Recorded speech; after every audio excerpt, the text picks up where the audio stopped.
الحمدللہ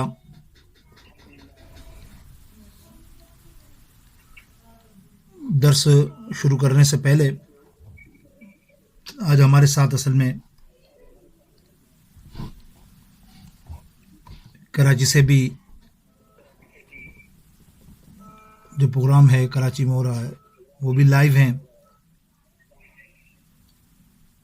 اور الحمدللہ ہمارے حیدرآباد میں بھی آپ چٹی شریف کے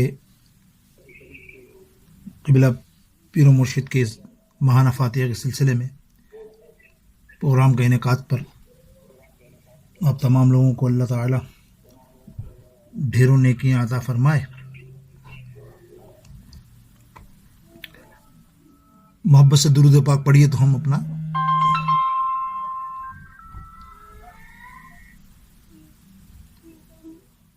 پروگرام انشاءاللہ تعالی شروع کرتے ہیں۔ الصلاۃ والسلام علیک سیدی یا رسول اللہ، مل کے پڑھیے، تمام حضرات مل کے پڑھیے۔ الصلاۃ والسلام علیک یا سیدی یا رسول اللہ،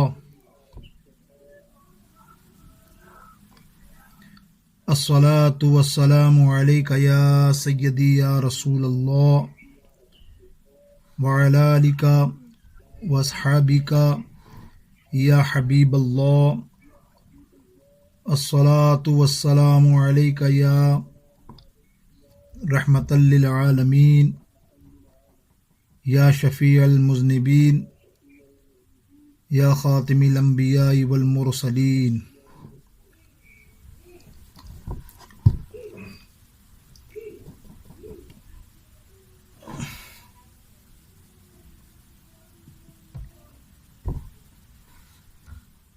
الحمدللہ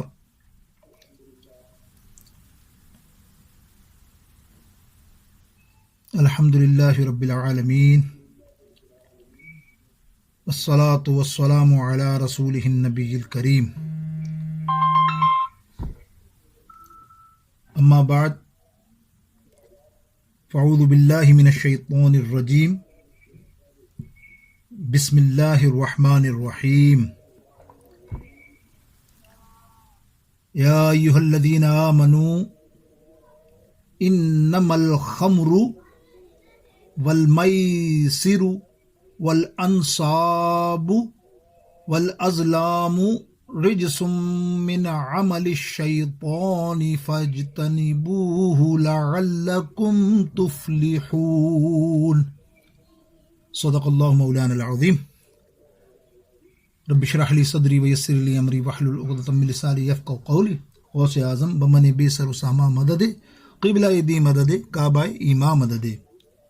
اللہ کے پاک نام کے بعد اس کے پیارے حبیب علیہ السلام کی بارگاہ اقدس میں درود پاک کا نذرانہ مل کر دوبارہ دونوں ابھی جوائن کیا ہے کراچی والوں نے، لیٹ ہو گئے تھوڑے، تو اب مل کے درود پاک سے نذرانہ پیش کیجیے۔ الصلاۃ والسلام علیک سیدی یا رسول اللہ،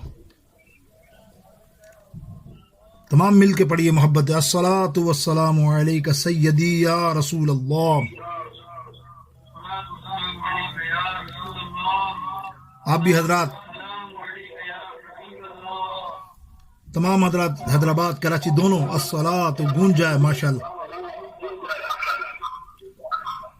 الصلاۃ والسلام علیک، آئیے محبت کے ساتھ۔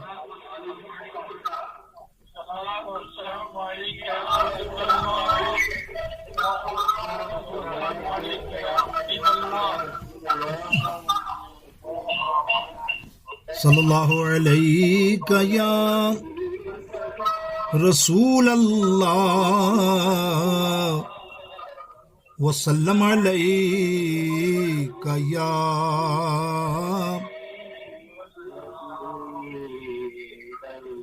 باواز بلند، صلی اللہ علیہ یا رسول اللہ وسلم علیک یا۔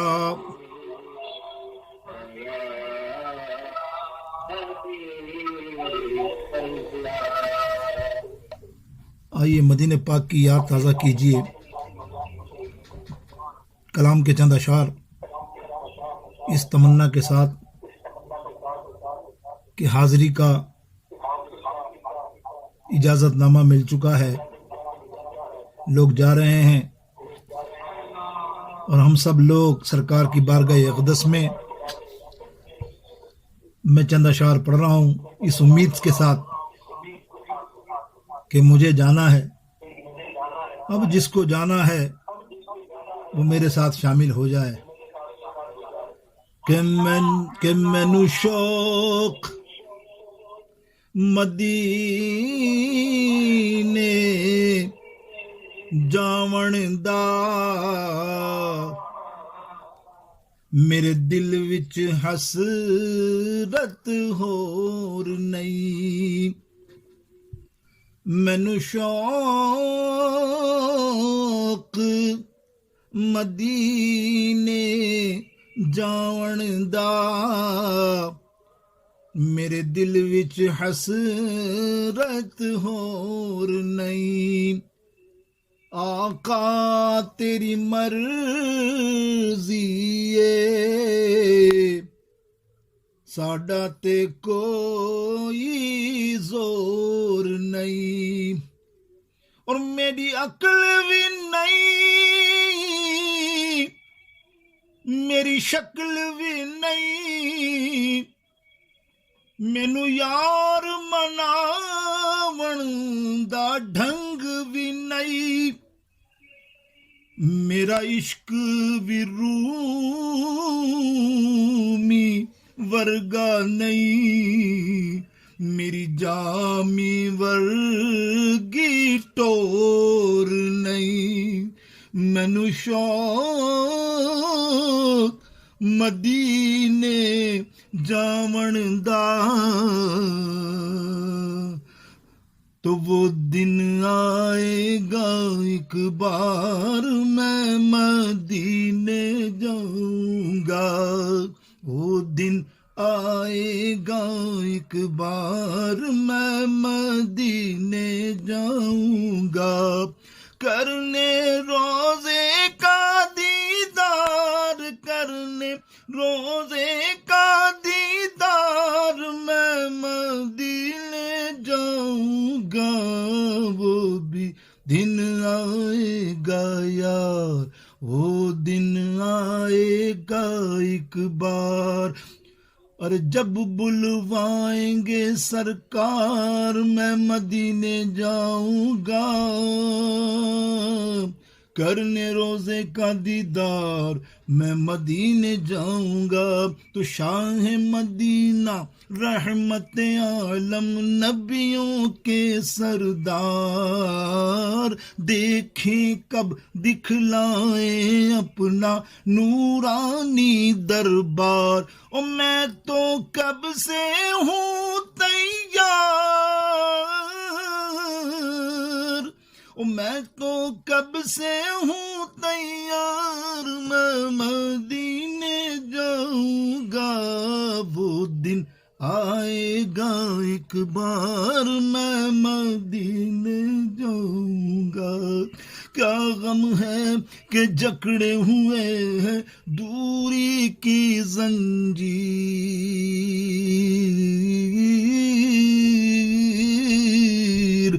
مل جائے گی ایک دن مجھ کو خوابوں کی تعبیر، تو جس دن چاہیں گے سرکار، تو جس دن چاہیں گے سرکار میں مدینے جاؤں گا، کرنے روزے کا دینے جاؤں گا، کرنے روزے کا دیدار،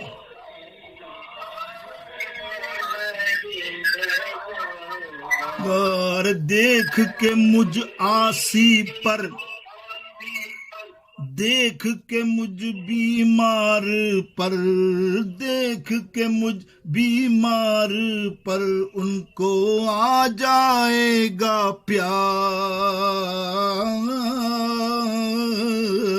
اور نورانی چادر میں چھپائیں گے اس دم سرکار، لے کر جب اشکوں کے ہار میں مدینے جاؤں گا کرنے روزے کا دیدار کرنے روزے کا دیدار میں مدینے جاؤں گا اور مجھ کو یقین ہے انشاءاللہ سب کو یقین ہے بولو انشاءاللہ مجھ کو یقین ہے کرم کریں گے عام نبی کے لال ان کو تو معلوم ہے یارو میرے دل کا حال کہتے ہیں یہ دل کے تار میں مدینے جاؤں گا کرنے روزے کا دیدار میں مدینے جاؤں گا کرنے روزے کا دیدار کرنے روزے کا دیدار میں مدینے جاؤں گا. جزاک اللہ. آپ شامل ہوئے اور امید کرتا ہوں کہ شامل ایسے ہوئے کہ اللہ کے حبیب علیہ الصلاۃ والسلام کی نظر کرم مجھ پر بھی اور آپ پر بھی خاص ہو جائے اور مدینہ نصیب ہو جائے. سبحان اللہ. بڑی یاد ستا رہی ہے بڑی یاد ستا رہی ہے کیا کہیں. آئیے اصل درس کی طرف چلتے ہیں. آج درس قرآن سے میں نے ایک آیت کریمہ سورہ مائدہ 91 آیات سے انتخاب کیا ہے. میں نے بڑا اصلاحی بیان ہے اور سمجھنے اور سننے کا ہے پلو باندھنے کا ہے. اللہ تعالی ارشاد فرماتا ہے یا ایھا الذین آمنوا انما الخمر والمیسر والانصاب والازلام رجس من عمل الشیطان فاجتنبوه لعلکم تفلحون. اے ایمان والوں انما الخمر اس کے سوا نہیں کہ شراب والمیسر اور جوا والانصاب اور بت والازلام اور پانسے رجس ناپاکی یہ تمام عمل الشیطان فاجتنبو ان سے شیطانی عمل سے بچو لعلکم تفلحون تاکہ تم کو فلاح مل سکے. اللہ تعالی جل شانہ نے اس آیت کریمہ میں 4 ایسی خطرناک گناہوں کا ذکر کیا ہے. اس کو ہم سمجھنے کی آج کوشش کریں گے کیونکہ شیطان یہ چاہتا ہے کہ ہم میں یہ قروتیں عداوتیں یہ چیزیں شامل ہوں تو ہم اللہ کی یاد اور اس نماز سے غافل ہو جائیں.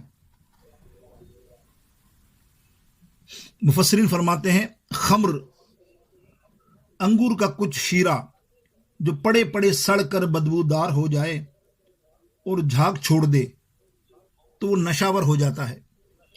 اس کو خمر کہتے ہیں اور خمر کے معنی ہے ڈھانپنا یعنی نشہ انسان کی عقل کو ڈھانپ لیتا ہے. اب میسر ہر وہ عقد جس کی روح سے ہارنے والا جیتنے والے کو ایک معین اور پہلے سے طے شدہ رقم ادا کرتا ہے اس کو میسر کہتے ہیں. اب میسر یسر سے نکلا ہے اور جوئے کے معنی میں آتا ہے یعنی جوا جواری یہ ہارنے والے کیونکہ ہارنے والا جیتنے والے کو آسانی سے رقم مل جاتی ہے اس لیے اس کو میسر کہتے ہیں. ازلام پوری چاروں کا میں مختصر سی تفسیر کر رہا ہوں مناسب وقت میں. آپ دیکھیں معلومات قرآن پاک سے آپ کو علم ہو مجھے بھی علم ہو. میں بھی ایک چھوٹا سا گناہ گار بلکہ چھوٹا سا لا علم آدمی ہوں. اللہ نے یہ توفیق بخشی ہے کہ اپنے پیارے اپنے محب کے ساتھ مل کر ہم اللہ اور رسول کے پیغام کو دنیا تک پہنچائیں. تو اس کوشش میں بھی گامزن ہوں. بد دعا کیجیے اللہ تعالیٰ مجھے صحتیابی کے ساتھ اس مقصد میں کامیابی نصیب فرمائے. تمام عقیدت مند مریدین سنی جتنے ہیں دنیا میں اللہ تعالیٰ ان کو سرخروی عطا فرمائے اور اللہ تعالیٰ ان کو دین کا علم سیکھنا نصیب فرمائے. بغیر دین کے علم کے بھٹک جاؤ گے کیونکہ لبادہ دین والے بظاہر اوڑھنے والے دیندار نہیں ہوتے وہ لوٹنے والے ہوتے ہیں. یاد رکھنا بھلے نہ وہ کسی بڑے منصب کے ہوں، بڑی کسی نسل کے ہوں، بڑی کسی منہ کے ہوں. بس ایک بات یاد رکھو، صاحب علم سے رابطہ رکھو، انشاءاللہ سرخرو رہو گے. اب ہے ازلام. ازلام کہتے ہیں تیروں کی حیت کی پتلی پتلی لکڑیاں ہوتی ہیں تیروں کی طرح. ان سے زمانہ جاہلیت میں قسمت کا حال معلوم کرتے تھے. نجومی کرتے ہیں نا، قسمت کا حال، شگون معلوم کرتے ہیں، یعنی فال نکالتے ہیں، اس کو کہتے ہیں ازلام. اب آیا انصاب. یہ بتوں کے پاس نصب شدہ پتھر جن کی عبادت کی جاتی ہے. سمجھ گئے آپ؟ یعنی بتوں کا تقرب حاصل کرنے کے لیے ان پر جانور چڑھاتے ہیں، اور جو بھی ہے رجس، جو چیز نہ گندی ہو نہ پاک ہو، یعنی انسان جس سے گھن کھائے یا عقل برا سمجھے یا شریعت نے اس کو ناپاک قرار دیا ہو. اب آئیے تھوڑا مختصر تھا، ان چاروں پر تو کلام نہ ہو سکے، پانچوں پر، لیکن جتنا ہو سکے گا ہم شراب اور جوا کو کور کرتے ہیں. آج شراب کی تحریم. امام ابو جعفر محمد بن جریر طبری رحمۃ اللہ تعالی علیہ، بہت بڑے محدث، بہت بڑے مفسر، عالم دین، متوفی 310 ہجری کے، روایت کرتے ہیں کہ محمد بن قیس کہ رسول اللہ صلی اللہ تعالی علیہ وسلم مدینے آئے تو لوگ شراب پیتے تھے، جوا کھیلتے تھے. مسلمانوں نے آپ سے اس کے متعلق سوال کیا تو اللہ تعالیٰ نے یہ آیت کریمہ نازل فرمائی کہ لوگ آپ سے شراب اور جوئے کے متعلق پوچھتے ہیں، سوال کرتے ہیں. آپ کہیے اس میں بڑا گناہ ہے، لوگوں کے لیے وقتی فائدہ ہے، مگر ان گناہ کا ان فائدوں سے زیادہ بہت بڑا گناہ ہے. سورہ بقرہ کی آیت 219 میں ہے یہ بات. تو لوگوں نے کہا کہ اس میں ہمارے لیے رخصت دی جائے، یعنی ہماری اس میں رخصت ہے، ہم شراب پیئیں گے، جوا کھیلیں گے، اللہ تعالیٰ معافی مانگ لیں گے، اللہ تعالیٰ ہمیں معاف فرما دے گا. حتیٰ کہ ایک شخص نے سورہ کافرون کی پہلی آیات اس طرح پڑھی کہ قل یا ایھا الکافرون اعبد ما تعبدون، حالانکہ قل یا ایھا الکافرون لا اعبد ما تعبدون ہے. تو اس طرح نعوذ باللہ پڑھا کہ آپ کہیے کافروں میں اس کی عبادت کرتا ہوں جس کی تم عبادت کرتے ہو. ان کو پتہ نہیں چلا کہ وہ کیا پڑھ رہا ہے، یعنی نشے کی حالت میں. تب اللہ تعالیٰ نے یہ آیت کریمہ نازل فرمائی، ایمان والوں تم نماز کے قریب مت جانا جبکہ تم نشے میں ہو. سورہ نساء آیات نمبر 73. پھر بھی شراب پیتے رہے. جب نماز کا وقت آتا شراب پینا چھوڑ دیتے. اس وقت نماز پڑھتے جب انہیں علم ہوتا کہ وہ کیا پڑھ رہے ہیں. یہ معمول برقرار تھا کہ اللہ نے یہ آیت نازل فرما دی کہ ایمان والو شراب اور جوا اور بت، فال اور تیر محض ناپاک ہیں، کیا تم باز آنے والے ہو؟ تو مسلمانوں نے کہا اے میرے رب، اے ہمارے رب، ہم باز آ گئے. یہ بات میں نے جامع البیان سے، تفسیر کی کتاب سے آپ کے سامنے پیش کیا. امام کشیری، امام مسلم بن حجاج کشیری 261 ہجری آپ کی سنہ وفات. آپ سعد بن وقاص رضی اللہ تعالیٰ عنہ سے بیان کرتے ہیں، آپ سعد بن وقاص فرماتے ہیں میری وجہ سے کئی آیات ایسی نازل ہوئیں. سورہ لقمان کی 15 نمبر آیات، سورہ انفال کی آیت نمبر 1. حضرت سعد رضی اللہ تعالیٰ فرماتے ہیں کہ تفصیل یہ ہے کہ میں مہاجرین اور انصار کی ایک جماعت کے پاس گیا تو انہوں نے کہا چلو ہم تمہیں کچھ کھلائیں پلائیں، شراب پلائیں. یہ شراب کے حرام ہونے سے پہلے کا واقعہ ہے، جب شراب حرام نہیں ہوئی تھی. میں ان کے ساتھ باغ میں گیا، وہاں ان کے پاس اونٹ کا بنا ہوا سر تھا اور مشک میں شراب تھی. میں نے اس میں سے کھایا پیا. پھر ان کے درمیان مہاجرین اور انصار کا ذکر چھڑ گیا. میں نے کہا مہاجرین انصار سے زیادہ اچھے ہیں. ایک شخص نے اونٹ کے جبڑے کی ہڈی میری ناک پر ماری جس سے میری ناک زخمی ہو گئی. میں سرکار علیہ السلام کی بارگاہ اقدس میں پہنچا اور اس واقعے کی خبر دی. تب اللہ تعالیٰ نے میری وجہ سے شراب کے متعلق یہ آیات کریمہ نازل فرمائی. اسی وقت شراب اور جوا اور بتوں کے پاس نصب شدہ پتھر اور فال کے تیر محض ناپاک ہیں. یہ بات صحیح مسلم شریف میں موجود ہے. اب میرے دوستوں بزرگوں، یہ تو میں نے کچھ شراب کی آپ کو حدیث بیان کی، مختصر، ظاہر ہے بڑی لمبی طویل ہے. اب شراب کی وعیدیں اور اس کے معاملات میں چند باتیں، حضور علیہ السلام کے فرمان 10 باتیں غور سے سنیے. اللہ کے حبیب علیہ السلام نے فرمایا شراب کے بارے میں 10 شخصوں پر لعنت فرمائی، شراب بنانے والے پر، نمبر 2 شراب بنوانے والے پر، نمبر 3 شراب پینے والے پر، نمبر 4 شراب انڈیلنے والے پر، نمبر 5 شراب کے پاس شراب اٹھا کر لائی گئی اس پر، نمبر 6 شراب پلانے والے پر، نمبر 7 شراب بیچنے والے پر، نمبر 8 شراب کی قیمت کھانے والے پر، نمبر 9 شراب خریدنے والے پر، نمبر 10 جس کے لیے شراب خریدی گئی اس پر۔ جامع ترمذی شریف کے اندر کتاب البیوع باب النہی کے اندر یہ بات موجود، حدیث نمبر ہے 1299۔ یہ میں نے آپ کے سامنے 10 چیزیں جو سرکار علیہ السلام کا فرمان وعید ہیں، یہ کیا شرابی اور شراب کے معاملات میں جو ہم کرتے ہیں نا، بعض اوقات ہو جاتا ہے ہمارے ملک میں فتوے بھی دے دیتے ہیں بہت سے لوگ، کیونکہ یہاں معاملات تو ہمارے ملک میں تو ایسا ہے کہ جہاں نوکری کرتے ہیں اسٹوروں پہ شراب ہوتی ہے تو وہ کہتے ہیں ہم ہاتھ نہیں لگاتے، وہ خود ہی ملازم ہاتھ لگاتا ہے یا کوئی لینے والا خود لیتا ہے، ہم تو پیسے چارج کرتے ہیں۔ تو وہ یہ ضرور سنیں اس کی تفسیر میں۔ اللہ اکبر۔ اس کے علاوہ شراب کے حرام ہونے کے 10 مختلف انداز اور بیان کیے گئے، وہ بھی سن لیجئے، اس کے بعد آگے چلتے ہیں۔ نمبر 1، شراب کو جوئے کے ساتھ ملایا گیا ہے، بتوں کے ساتھ ملایا گیا، شراب کو ناپاک قرار دیا گیا، شیطانی کام قرار دیا گیا، اس سے بچنے کا حکم ہے، کامیابی کا مدار اس سے بچنے پر ہے۔ شراب کو عداوت اور بغض کا سبب قرار دیا گیا ہے، شراب کو ذکر اللہ اور نماز سے روکنے والی چیز فرمائی، اس سے باز رہنے والے کو تاکیدی حکم ادا کیا گیا ہے کہ اس سے تاکید کی گئی کہ بچتا رہے۔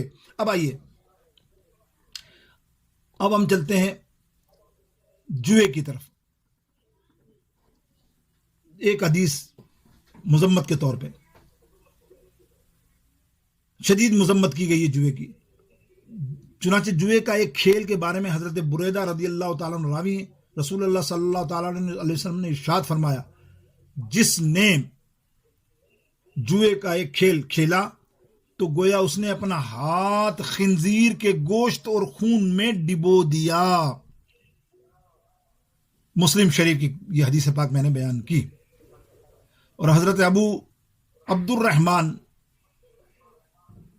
ختمی رضی اللہ تعالیٰ عنہ سے روایت ہے کہ سرکار علیہ السلام نے ارشاد فرمایا، جو شخص جوا کھیلتا ہے پھر نماز پڑھنے اٹھتا ہے تو اس کی مثال اس شخص کی طرح ہے جو پیپ اور سور کے خون سے وضو کر کے نماز کے پڑھنے کے لیے کھڑا ہوتا ہے۔ استغفر اللہ، اللہ معاف فرمائے، الیاذ باللہ، اللہ تعالی ہمیں اس سے دور رکھے۔ مسند امام احمد بن حنبل،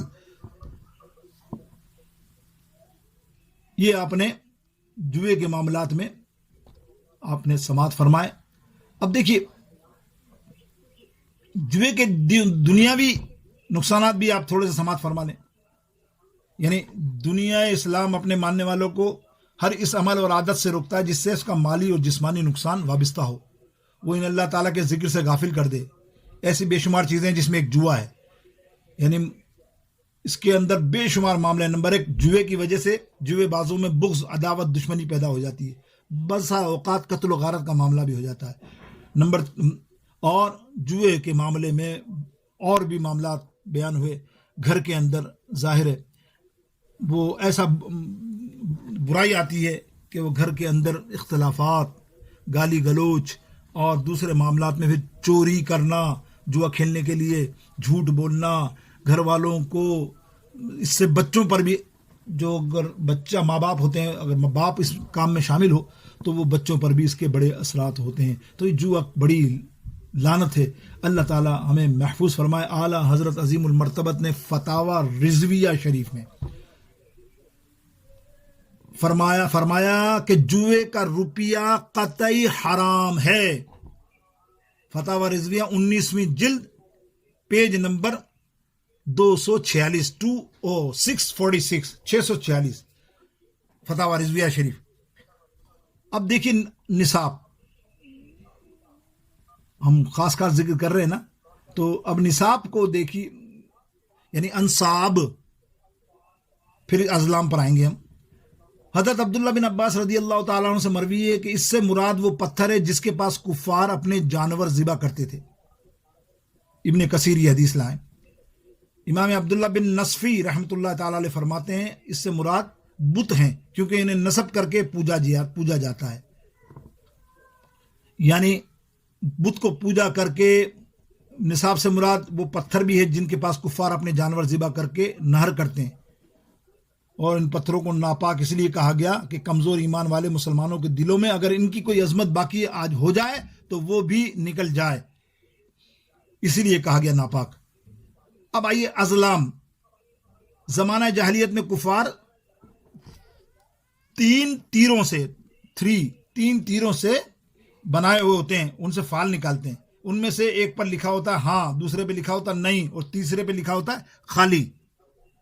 وہ لوگوں کو ان تیروں کی بہت تعظیم کرتے تھے پرانے زمانے میں، جاہلیت میں۔ یہ تیر کاہنوں کے پاس ہوتے تھے اور کعبہ معظمہ میں کفار قریش کے پاس ہوتے تھے۔ جب انہیں کوئی سفر یا اہم کام درپیش ہو تو وہ ان تیروں سے پانسے ڈالتے تھے اور جو ان پہ لکھا ہوتا اس کے مطابق عمل کرتے، یعنی پرندوں سے اور وحشی جانوروں سے برا شگون لینا، کتابوں سے فال نکالنا وغیرہ بھی اس میں داخل ہے۔ یعنی احادیث میں کاہنوں، نجومیوں کے پاس جانے کی شدید مذمت کی گئی ہے۔ حضرت ابو ہریرہ رضی اللہ تعالی عنہ راوی ہیں، سرکار علیہ الصلاۃ والسلام نے ارشاد فرمایا، جو کسی نجومی یا کاہن کے پاس گیا، وہ اس قول کی تصدیق اس نے کی تو گویا اس نے اس کا انکار کیا جو سرکار علیہ الصلاۃ والسلام نے اپنی شریعت میں نازل فرمایا۔ مقصد یہاں فرمایا اس حدیث میں کہ جو نجومی یا کاہن کے پاس گیا اور اس کے قول کی اس نے تصدیق کی تو اس نے رد کیا اللہ اور رسول کو، تو بے ایمان ہوا نا۔ پھر اللہ، سیدھا بات یہ ہے کہ بے ایمان ہوا، ایمان سے گیا ہو ایک طرح سے۔ حضرت واصلہ بن اسقا رضی اللہ تعالی عنہ فرماتے ہیں کہ سرکار علیہ السلام نے ارشاد فرمایا، جو کاہن کے پاس آیا اور اس سے کسی چیز کے بارے میں پوچھا تو 40 راتوں تک اس کی توبہ روک دی جاتی ہے، اور اگر اس نے اس کی تصدیق کی اس کاہن کی تو کفر کیا۔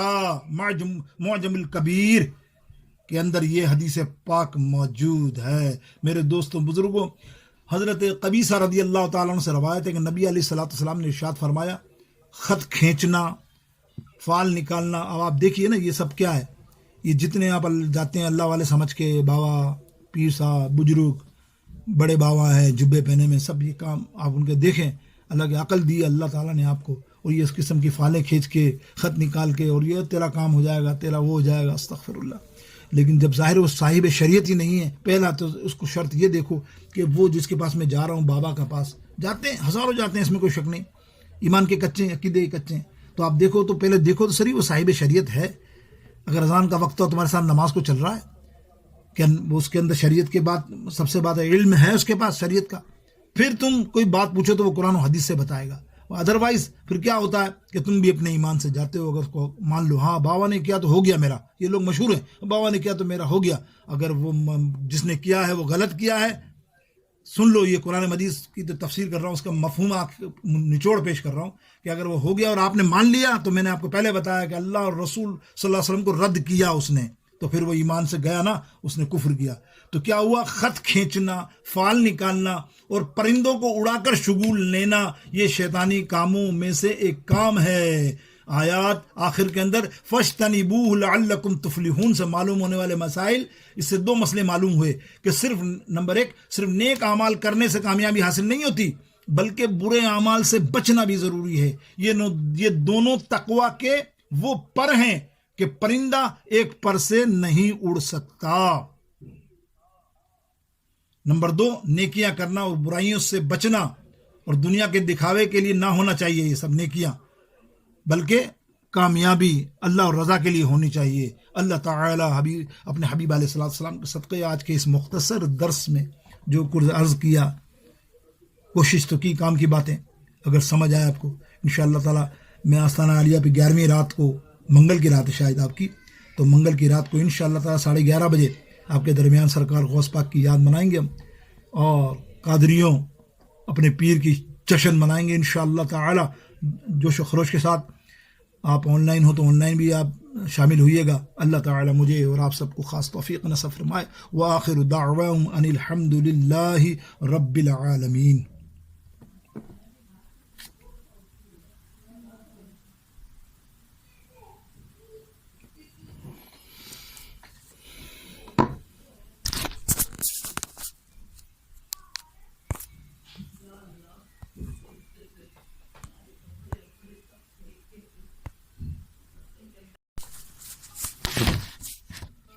الحمدللہ